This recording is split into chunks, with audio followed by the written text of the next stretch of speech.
नमस्कार, आदाब, सत श्री अकाल। गुड मॉर्निंग मेरे प्यारे दोस्तों। मैं आपका होस्ट एंड दोस्त अंकित आप सभी का सरप्राइज ऑनलाइन लर्निंग सेंटर पे वेलकम करता हूं। मैं आपका क्लास 12 का फिजिक्स का एजुकेटर हूं और इस समय पढ़ा रहा हूं एनसीईआरटी का चैप्टर नंबर 7।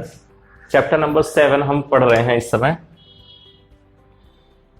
एनसीईआरटी का चैप्टर नंबर 7 हम पढ़ रहे हैं यहाँ पे, जिसका नाम क्या है? अल्टरनेटिंग करंट या प्रत्यावर्ती धाराएं। ठीक है, इसके बारे में हम चर्चा करेंगे। और इसके पहले जो यूनिट 6 था, चैप्टर नंबर 6 था, जिसका नाम था कि इलेक्ट्रोमैग्नेटिक इंडक्शन, विद्युत चुंबकीय प्रेरण, उसको भी हमने समाप्त किया। उसके कॉन्सेप्ट वगैरह चीजों को देखा गया। तो अब हम चर्चा करेंगे प्रत्यावर्ती धारा के बारे में। तो इसमें सबसे पहले हमारा जो टॉपिक है हम उसी पे चर्चा करेंगे।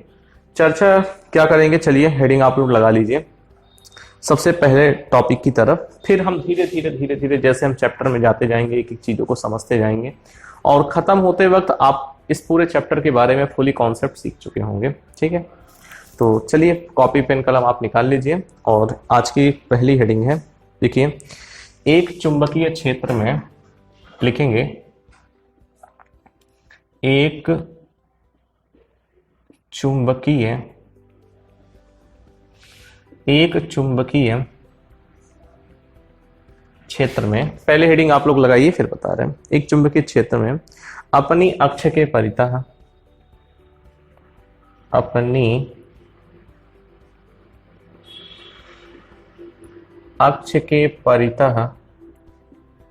परितः का मतलब क्या होता है? परितः मतलब चारों ओर। ठीक है, अक्ष के चारों ओर घूमती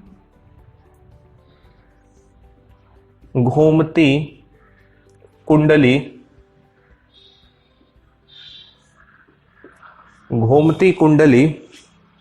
के सिरों के बीच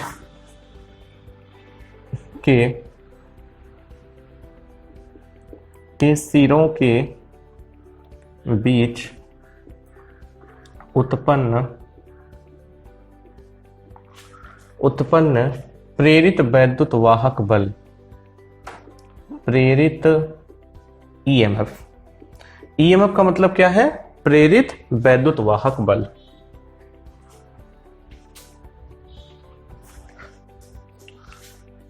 तो हेडिंग क्या कह रहा है आपका कि एक चुंबकीय क्षेत्र में अपनी अक्ष के परितः घूमती कुंडली के सिरों के बीच उत्पन्न ईएमएफ। ईएमएफ क्या है? प्रेरित वैद्युत वाहक बल। देखिए टॉपिक क्या कह रहा है, इस चीज को पहले समझेंगे। इसमें क्या है कि कोई चुंबकीय क्षेत्र है, कोई एक समान हमने मान लिया चुंबकीय क्षेत्र है। उस एक समान चुंबकीय क्षेत्र में हम रखते हैं एक कुंडली, और कुंडली अपने अक्ष के परितः मतलब अपने एक्सिस के अलाउंग क्या करती है? रिवॉल्व करती है, घूमती है। तो घूमने से क्या होगा कि भाई कुंडली अगर है एक समान चुंबकीय क्षेत्र में हम रखे हैं, तो जाहिर सी बात है उस कुंडली से बद्ध कुछ ना कुछ चुंबकीय फ्लक्स होगा।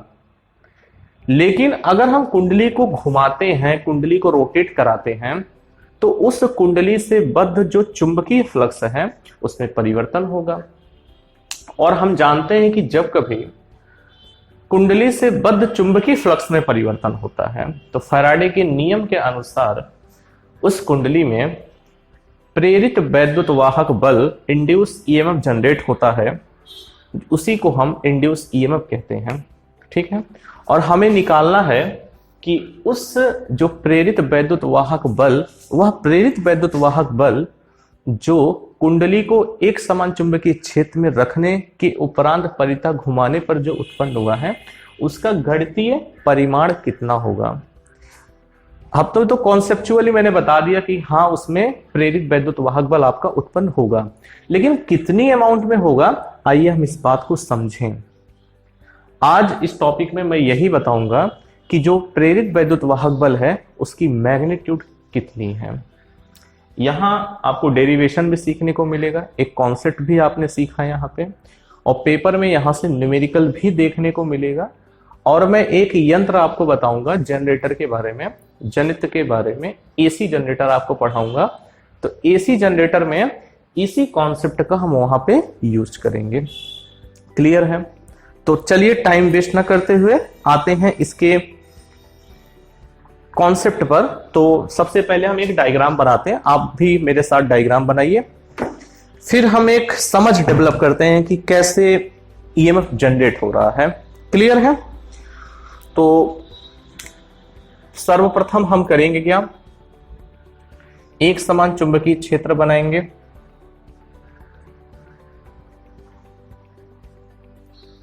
एक समान चुंबकीय क्षेत्र है अपना,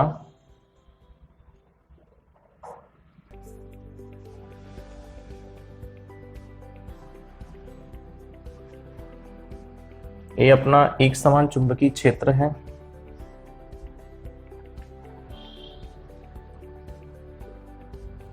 ठीक, आप लोग भी बना लीजिए। ये जो समांतर रेखाएं हैं ये किसको बता रही हैं? ये चुंबकीय क्षेत्र तो हैं, लेकिन एक समान चुंबकीय क्षेत्र है। इनकी जो तीव्रता है प्रत्येक बिंदु पर इस फील्ड में, वो क्या है? सेम है।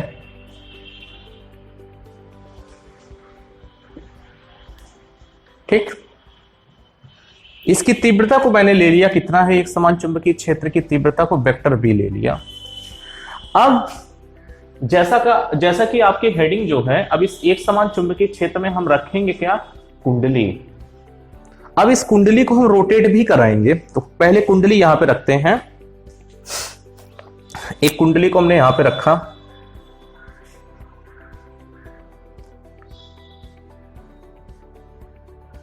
इस एक समान कुंडली को हमने यहां पे रख दिया।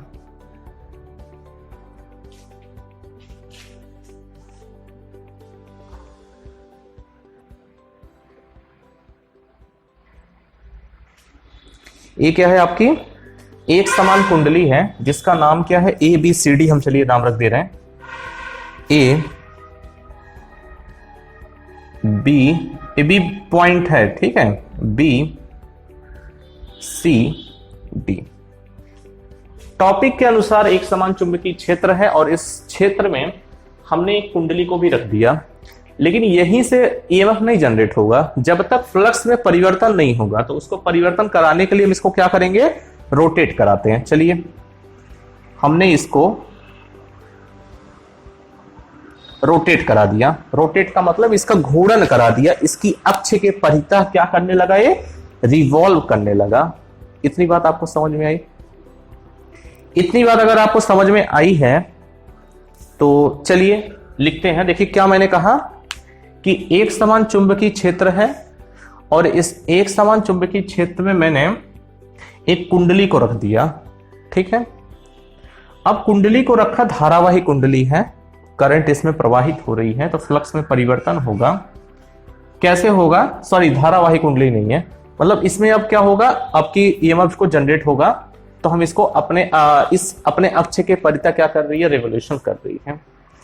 अब आगे चलिए, देखिए अगर हमें इसके डेरिवेशन पॉइंट ऑफ व्यू पे कि ईएमएफ में कितना परिवर्तन होगा इसको निकालने को कहा जाए तो कैसे करेंगे? देखिए, मैंने माना तार के एन फेरी की कुंडली है। मैं पूछूं इसमें नंबर ऑफ टर्न्स कितने हैं तो आप कहेंगे एन, तो लिखेंगे यहां पे माना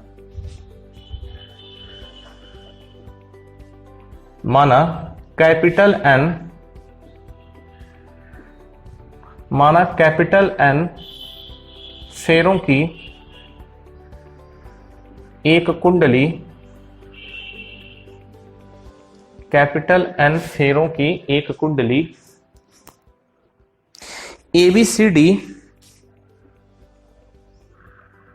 एबीसीडी बाह्य चुंबकीय क्षेत्र, बाह्य चुंबकीय क्षेत्र, एक्सटर्नल मैग्नेटिक फील्ड,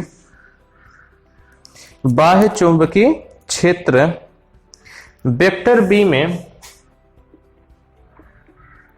क्षेत्र के लंबवत रखा है, क्षेत्र के लंबवत परपेंडिकुलर रखा है। हमने इसको परपेंडिकुलर इसको रख दिया। अब आगे क्या करते हैं? क्षैतिज अक्ष के परितः, यहीं पे आगे लिखेंगे, क्षैतिज अक्ष के परितः, क्षैतिज अक्ष के परितः दक्षिणावर्त दिशा में,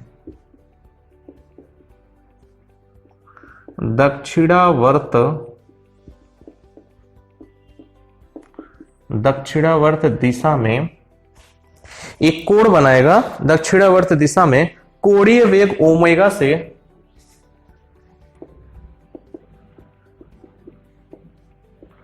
कोणीय वेग ओमेगा से घूम रही है,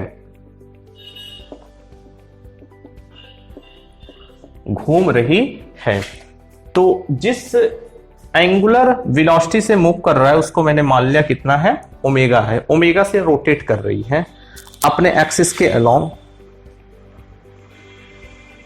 माना प्रारंभ में कुंडली का, आगे लिखेंगे, माना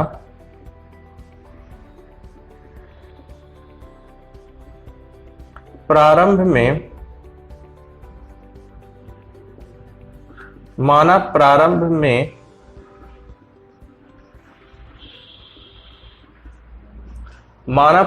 में कुंडली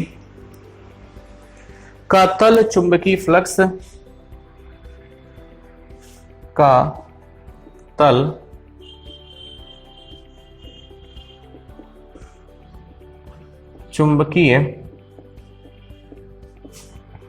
चुंबकीय फ्लक्स रेखाओं के लंबवत है, रेखाओं के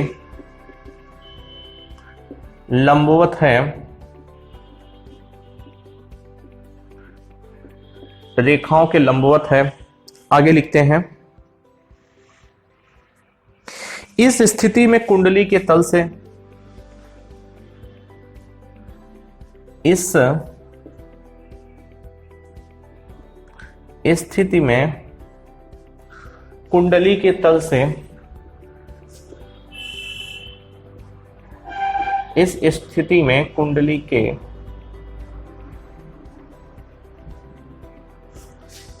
के तल से गुजरने वाली फ्लक्स रेखाओं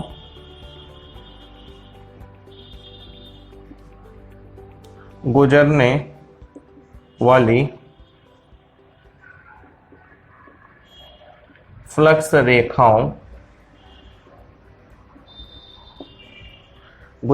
फ्लक्स रेखाओं की संख्या अधिकतम होगी। इस कंडीशन में क्या होगा, मैक्सिमम फील्ड लाइन होगी की संख्या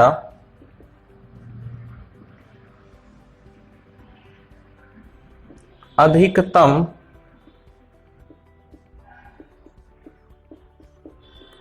फील्ड लाइन की स्ट्रेंथ क्या होगी, बहुत ज्यादा होती है अगर इस तरीके से फील्ड लाइन आपकी पास कर रही है। अब आगे क्या लिखते हैं यहां पे, जब कुंडली क्षेत्र में घूमती है, आगे लिखेंगे, जब कुंडली क्षेत्र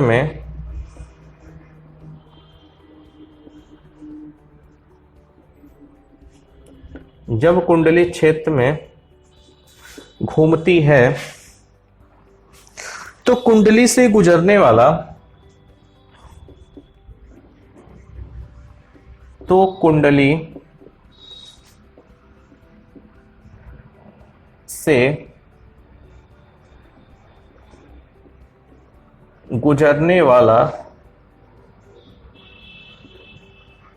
से गुजरने वाला चुंबकीय फ्लक्स से परिवर्तन होने लगता है।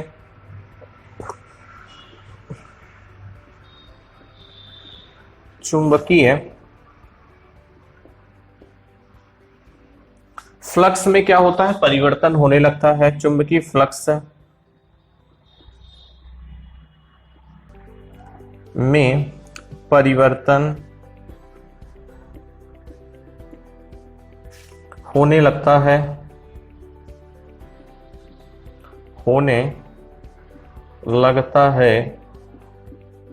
तो इसमें क्या होती है, चेंजिंग होने लगती है फ्लक्स में। तो फ्लक्स में जब चेंजिंग होगी तो आपकी ईएमएफ क्या होगी, प्रोड्यूस होगी। तो लिखेंगे माना टी सेकंड में कुंडली, माना टी सेकंड में, माना टी सेकंड में कुंडली, टी सेकंड में कुंडली थीटा कोण घूम जाती है, थीटा कोण घूम जाती है,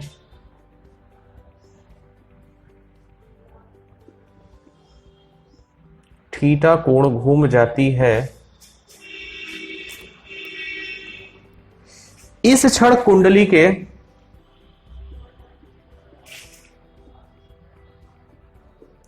इस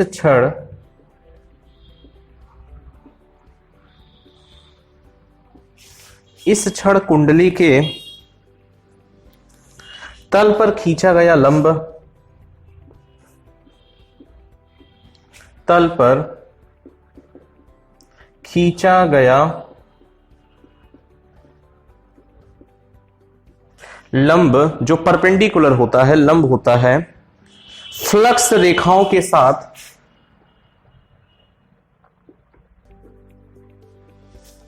फ्लक्स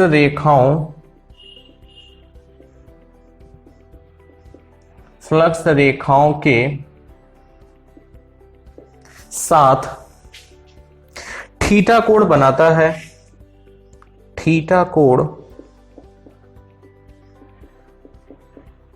बनाता है। आगे आप लोग लिखेंगे क्या? तथा चुंबकीय क्षेत्र वेक्टर भी, तथा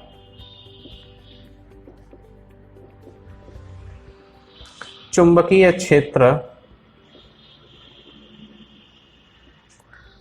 क्षेत्र वेक्टर बी का कुंडली के तल का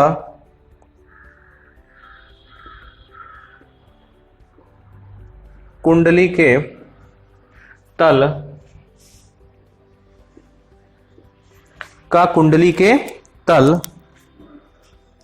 के लंबवत, तल के लंबवत परपेंडिकुलर घटक बी कॉस थीटा है, घटक कितना है बच्चों? बी कॉस थीटा है। यहां तक क्लियर है? अब हम यहां पे जो फ्लक्स में परिवर्तन हो रहा है उसको देखते हैं, फ्लक्स जो आपकी जनरेट हो रही है। तो लिखेंगे आगे, यदि कुंडली के तल का क्षेत्रफल, यदि कुंडली के तल का क्षेत्रफल कितना मान लिया हमने? कैपिटल ए हो, तब चुंबकीय फ्लक्स कितना हो जाएगा आपका? बी ए कॉस थीटा हो जाएगा। तब बद्ध चुंबकीय फ्लक्स, बद्ध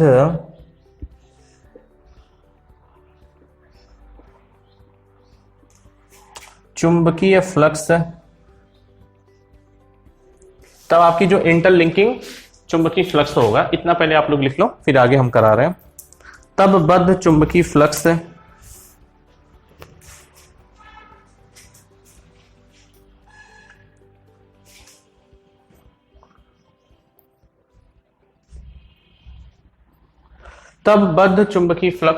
अब आगे देखिए, हम इस इरेज कर रहे हैं, इसके आगे लिखेंगे। इतना आप लोगों ने स्क्रीनशॉट ले लिया ना? इसको लिखे, जिन्होंने नहीं लिखा स्क्रीनशॉट ले लिया। अब इसके आगे देखिए हम कैसे निकालते हैं। अब फ्लक्स निकालेंगे, फिर फ्लक्स में परिवर्तन कराएंगे, फिर ईएमएफ निकलेगा आपका।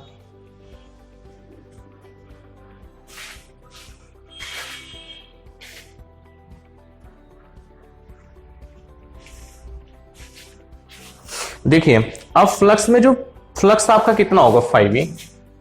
यहां से हमारा जो फ्लक्स है 5e वो किसके बराबर हो जाएगा? बी ए कॉस थीटा के बराबर हो जाएगा। क्या आप इतनी बात से सहमत हैं? किसके बराबर हो जाएगा? थीटा के बराबर। तो यहां एक बात लिखेंगे, चूंकि कोणीय वेग को हमने कितना लिया, ओमेगा। चूंकि कोणीय वेग ओमेगा है, तब ओमेगा इज इक्वल टू कितना हो जाएगा, तो भैया यहां से theta is equal to omega T हो जाएगा। तो यहां से थीटा बराबर कितना होता है, ये बात आपको पता है कितना होता है, ओमेगा टी।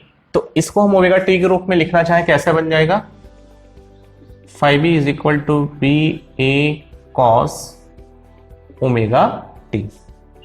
क्लियर है? अगर इतनी बात क्लियर है तो बताइए। तो यहां पर लिखेंगे चुंबकीय फ्लक्स के परिवर्तन की दर।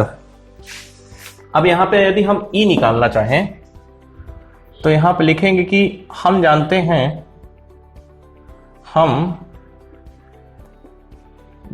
हैं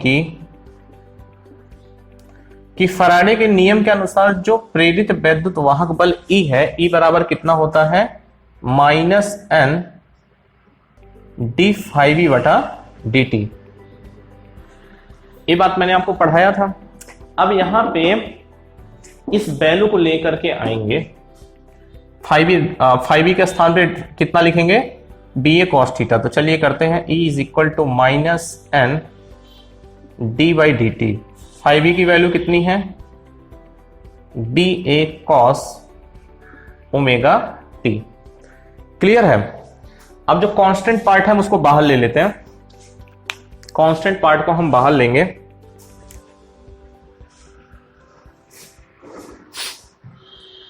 अब यहां पे कांस्टेंट क्या है, b है और a है, b और a को हमने बाहर ले लिया तो कितना हो जाएगा, E is equal to -n ba d/dt of किसका, cos ओमेगा t। अब cos ओमेगा t का अवकलन करेंगे तो कितना होगा, cos ओमेगा t का अवकलन करेंगे तो sin ओमेगा t ओमेगा होगा। तो यहां से कितना लिखेंगे, E इज इक्वल टू कितना आ गया, -n ba और यहां पे कितना आ गया, sin ओमेगा टी। फिर ओमेगा टी का अवकलन करेंगे तो ओमेगा। तो यहां से कितना आ गया, E is equal to minus minus plus हो गया, n ba कितना आ गया बच्चों, n ba omega sine omega T. इसको आप ऐसे लिख लो, इसका स्क्रीनशॉट लीजिए, फिर आगे करा रहे हैं अभी। अगर इसको स्टैंडर्ड फॉर्म में हम लिखना चाहें तो कैसे लिखेंगे, इतना आप लोग लिख लीजिए, पहले इतना लिख लीजिए फिर आगे बढ़ना है।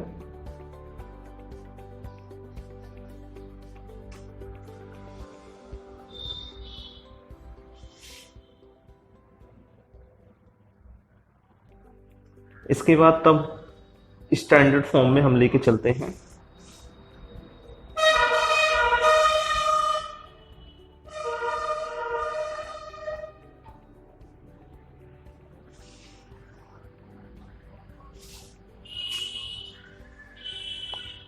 अभी एंड नहीं हुआ है, बात ध्यान देंगे।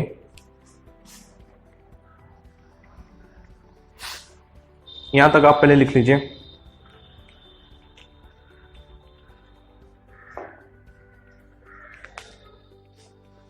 अब देखिए आगे,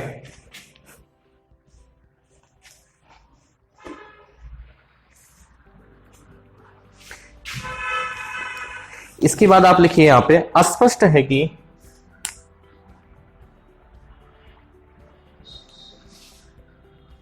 लिखेंगे, स्पष्ट है कि, क्या स्पष्ट है, प्रेरित वैद्युत वाहक बल, प्रेरित ईएमएफ किसके बराबर है, E। प्रेरित ईएमएफ का मान, E का मान t के साथ परिवर्तित हो रहा है, t के साथ क्या हो रहा है, परिवर्तित हो रहा है। टी के साथ परिवर्तित हो रहा है। क्लियर है? अब यहां पे क्या करेंगे, अब आप मुझे एक चीज बताओ, साइन ओमेगा टी का मैक्सिमम मान कितना हो सकता है? साइन का अधिकतम मान कितना होता है? 1 होता है। तो यहां पे लिखेंगे कि साइन ओमेगा टी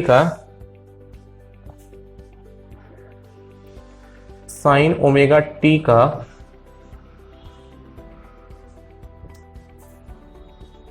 अधिकतम मान 1 होता है। 1 होता है। कितना होता है साइन ओमेगा टी की वैल्यू? 1 होता है। अतः प्रेरित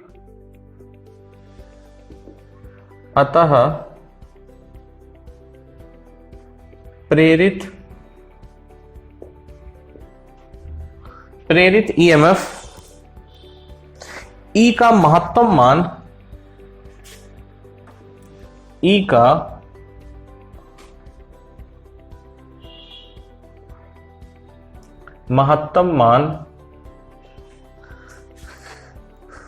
महत्तम मान को मैंने ले लिया। महत्तम मान बराबर किसके हो जाएगा? NAB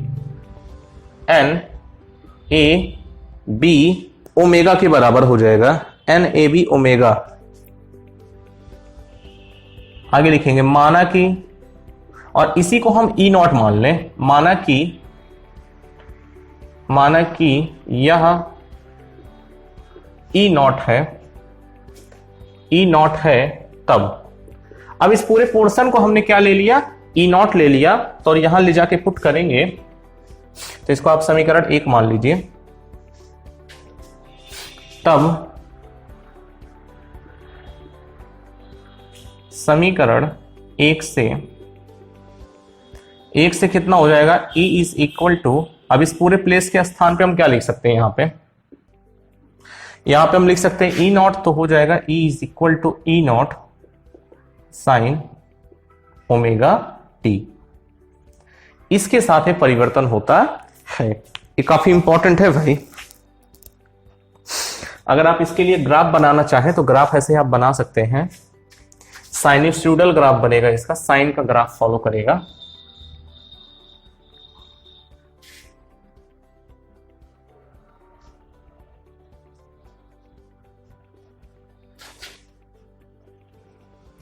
एक ग्राफ आप बना लीजिए।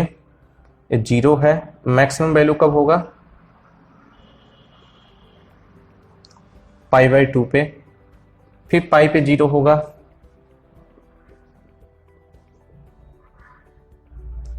ये आपका 3π/2 है और ये 2π। ठीक है, इस तरीके से इसको बना लीजिए आप ग्राफ को। और इसकी मैक्सिमम वैल्यू जो होगी, ये आपका टाइम है, टाइम के रेस्पेक्ट में, और ई की वैल्यू है यहां पे। तो ई नॉट आपका यहीं पे होगा, मैक्सिमम वैल्यू है। ठीक, और यहां पे कितनी होगी? -E हो जाएगी। -E not. क्लियर है? इस ग्राफ को आप बना लीजिए एक बार। ये पूरा स्क्रीनशॉट ले लो। ये टॉपिक आपका यहां पे समाप्त होता है। फिर आगे बढ़ते हैं।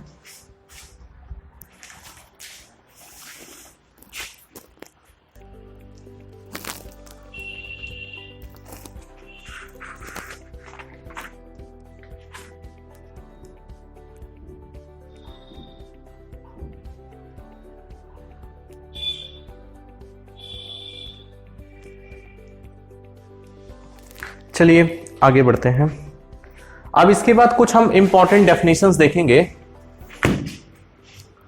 इंपॉर्टेंट डेफिनेशंस जो आपके आते हैं, यहाँ पे एग्जाम में आते हैं, एक आध नंबर में, 1 नंबर 2 नंबर में 1-2 क्वेश्चंस आ जाते हैं, तो उन पे भी हम लोग चर्चा कर लेते हैं, जो कि अल्टरनेटिंग करंट से इंपॉर्टेंट है। जैसे आपको पूछा जाएगा कि महत्तम धारा क्या है, पीक करंट क्या है, और रूट मीन स्क्वायर वेलोसिटी क्या होती है, एम्पलीट्यूड क्या होता है। तो इन चीज़ों को भी जानना जरूरी है।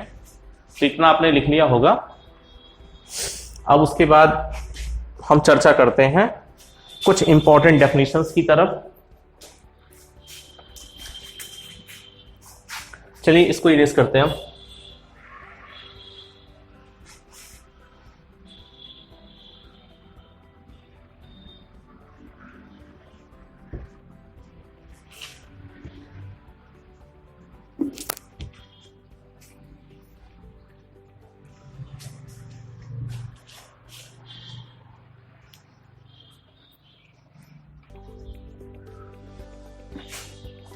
चलिए हेडिंग लगा लीजिए आप लोग, प्रत्यावर्ती वोल्टता तथा धारा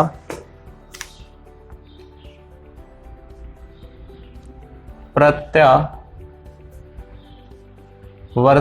वोल्टता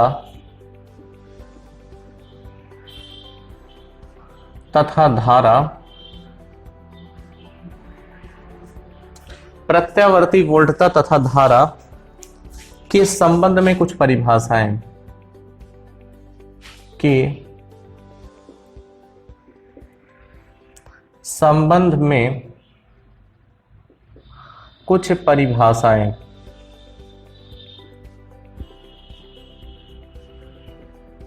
कुछ परिभाषाएं।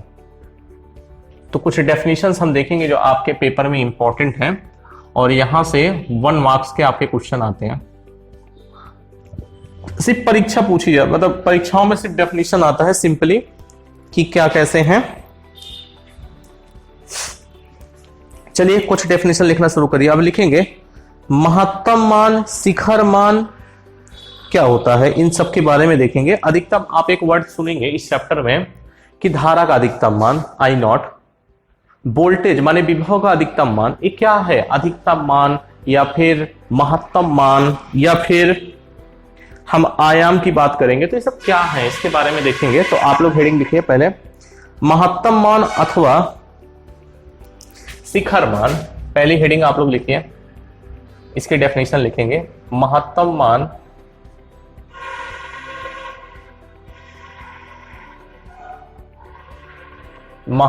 मान व या अथवा शिखर मान, शिखर मान।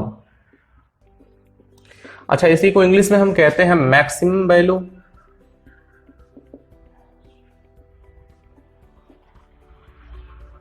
और पीक वैल्यू। ये जो शिखर मान है इसको हम कहते क्या है, पीक वैल्यू। तो इनको कैसे हम डिफाइन करते हैं, यहां पे ये हेडिंग आप लोग लगा लीजिए यहां पे। चलिए लिखते हैं,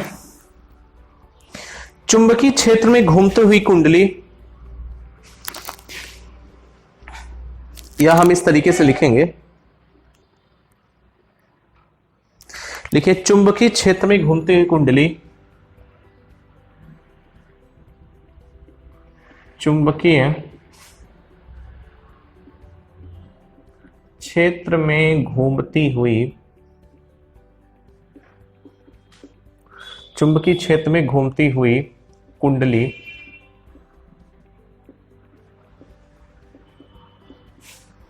चुंबकीय क्षेत्र में घूमती हुई कुंडली की दो स्थितियों में, की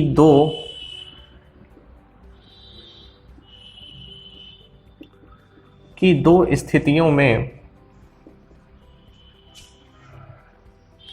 उत्पन्न प्रत्यावर्ती, उत्पन्न प्रत्यावर्ती धारा का उत्पन्न प्रत्यावर्ती वोल्टता,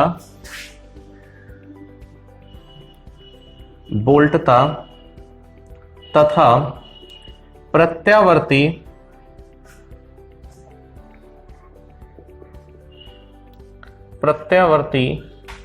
धारा का मान अधिकतम होता है,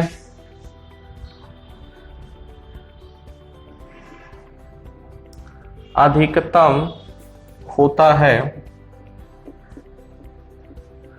देखिए यहां पे क्या है, जब चुंबकीय क्षेत्र में कोई कुंडली घूमेगा तो दो ऐसी कंडीशन आते हैं जहां पे आपके इंड्यूस करंट और ईएमएफ, इंड्यूस ईएमएफ, इनकी वैल्यू क्या होती है, मैक्सिमम। अब जैसे जब प्रत्यावर्ती वोल्टता का मान अधिकतम होगा तो उसी को हम कहेंगे पीक वोल्टता या शिखर वोल्टता कहेंगे, जिसको V0 से प्रदर्शित करेंगे। और उसी तरीके से यदि प्रेरित धारा का मान जब अधिकतम होगा तो उसी को शिखर धारा कहेंगे या महत्तम धारा या I0 करंट कहेंगे। ठीक है, तो कैसे लिखेंगे, प्रत्यावर्ती वोल्टता अथवा धारा, यहां पे लिखेंगे प्रत्यावर्ती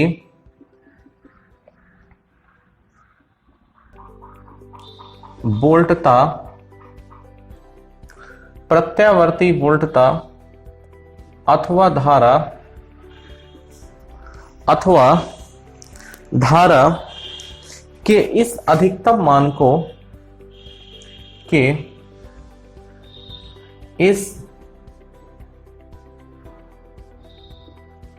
इस अधिकतम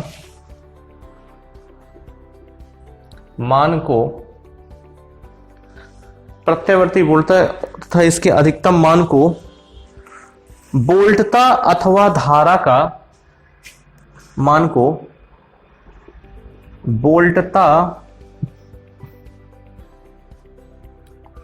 अथवा धारा का आयाम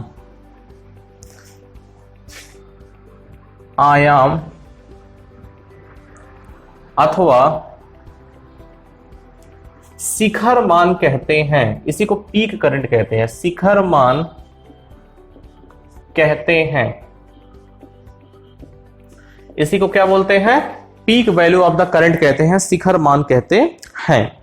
अब कैसे इसको रिप्रेजेंट करेंगे, इसको जरा देख लेते हैं। अब अगर इसी चीज को हम समझना चाहें तो यहां पे देखेंगे, लिखेंगे प्रत्यावर्ती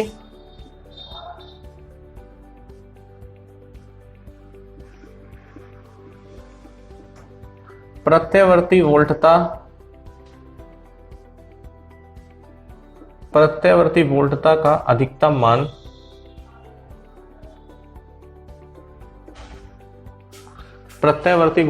अधिकतम मान V नॉट तथा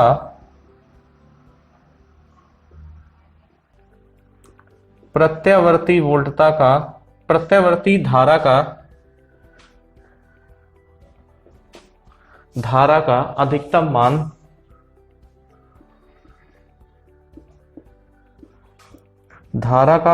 मान I नॉट होता है। I नॉट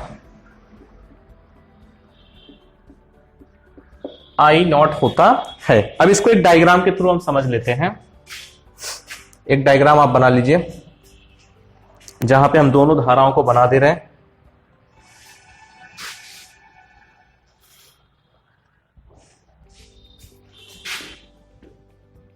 आप लोग भी डायग्राम बना लीजिए।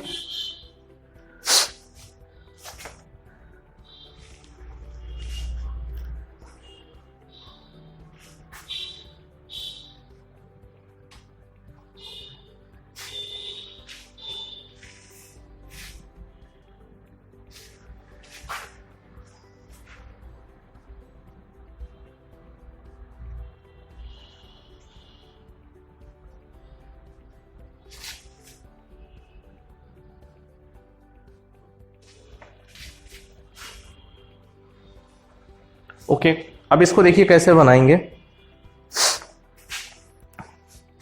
अब इसी के साथ साथ हम करंट के भी दौड़ा दे रहे हैं, करंट का भी ग्राफ यहां पे बना दे रहे हैं। ये V और T के बीच में ग्राफ है, V अथवा I इधर है और यहां पे हम T को दर्शा रहे हैं। अब इसी के साथ साथ आपकी करंट भी बह रही है, करंट को भी हम दिखा दे रहे हैं यहां पे।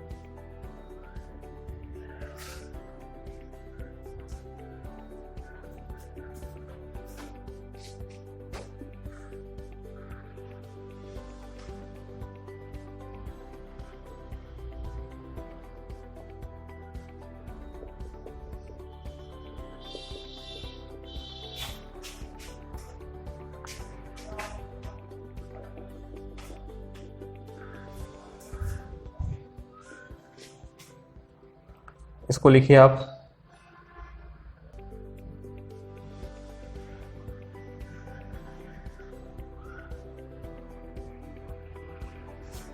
ठीक, अब इसके ये जो हम डार्क लाइन बनाए हैं गाढ़े रंग का, वो आपका V बता रहा है। किसकी वैल्यू है? ये V को इंडिकेट कर रहा है। और ये डॉटेड लाइन किसको बता रहा है? आई को इंडिकेट कर रहा है। क्लियर है? अब देखिए ये आपकी पॉजिटिव है और यहां पे नेगेटिव को दिखाएंगे। अब देखिए इस पॉइंट पर पहले तो एंगल बना लेते हैं। 0 है, टाइम पीरियड यहां t/2 है, फिर t है 3t/2 और यहां पे 2t। अब देखिए इसकी मैक्सिमम वैल्यू को देखेंगे। आप देख रहे हैं कि जो v है, v का मान अधिकतम देखिए यहां पे हो रहा है। इस पॉइंट को अगर आप ध्यान से देखें तो ये अधिकतम मान है और v के अधिकतम मान को हम v0 से लिखते हैं या पीक करंट है, पीक वैल्यू कहते हैं, peak value of the voltage. ठीक है। इसी तरीके से यदि हम धारा का पीक मान देखना चाहें तो आई डॉटेड लाइन किसको बता रहा है? धारा को बता रहा है। तो धारा को बता रहा है, ए वाली पॉइंट क्या हो जाएगी? ये जो हम दिखा रहे हैं I0 है। I0 किसको बताएगा? धारा को। I0 किसको रिप्रेजेंट कर रहा है? यहां पे धारा को बता रहा है। क्लियर है?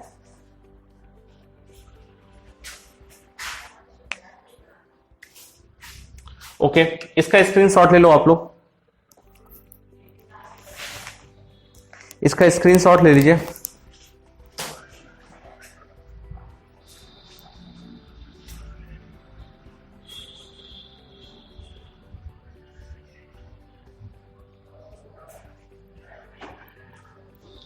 ओके, चलिए अब इसके बाद अगली हेडिंग डालिए।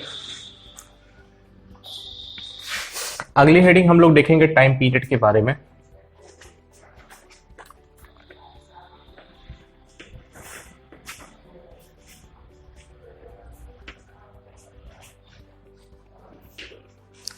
हेडिंग लिखिए आवर्तकाल।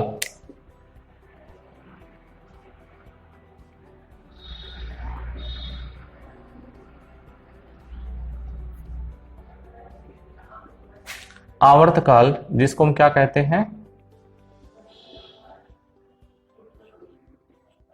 Time period. इसको हम टी से दिखाते हैं और इसकी परिभाषा चल लिखते हैं यहां पे कि किस तरीके से इसको हम बताते हैं। देखिए चुंबकीय क्षेत्र में घूमती हुई कुंडली लिखेंगे। चुंबकीय क्षेत्र में घूमती हुई चुंबकीय क्षेत्र में घूमती हुई कुंडली कि एक चक्कर में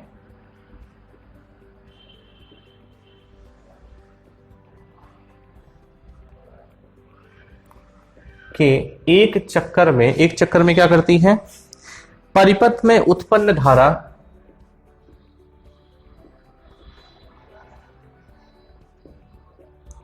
परिपथ में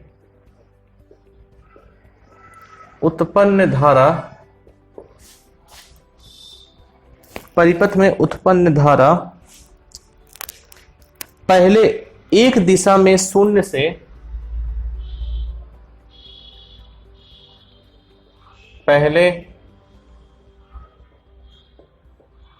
एक दिशा में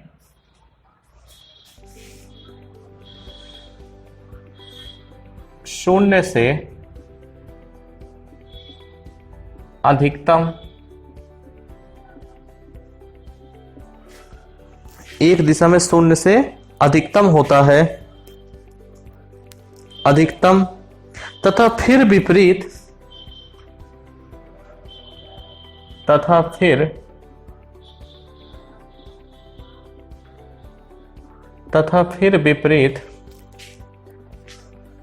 दिशा में शून्य से विपरीत दिशा में शून्य से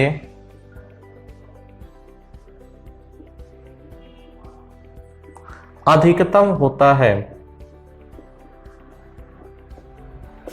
अधिकतम होता है।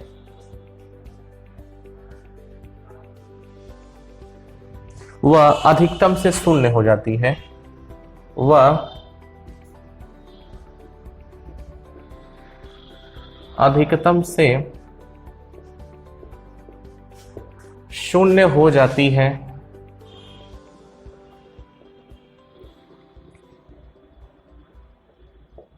अधिकतम से क्या हो जाती है? शून्य हो जाती है। इसे धारा की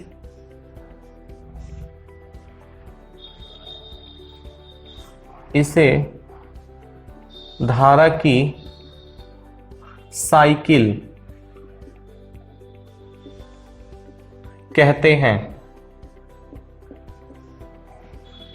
इसे धारा की साइकिल कहते हैं।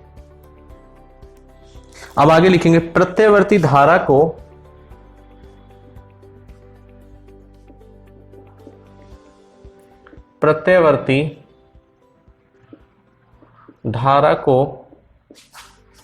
एक साइकिल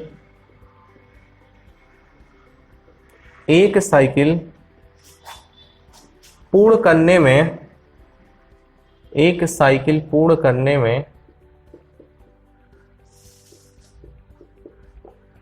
में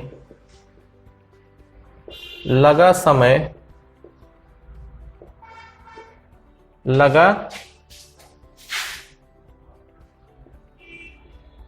समय आवर्तकाल कहलाता है।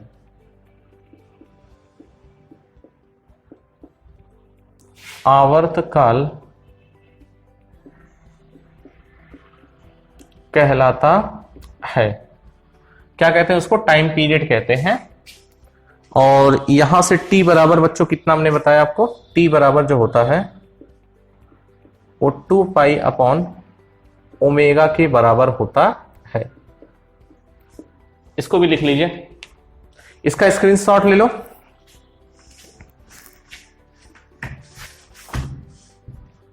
चलिए,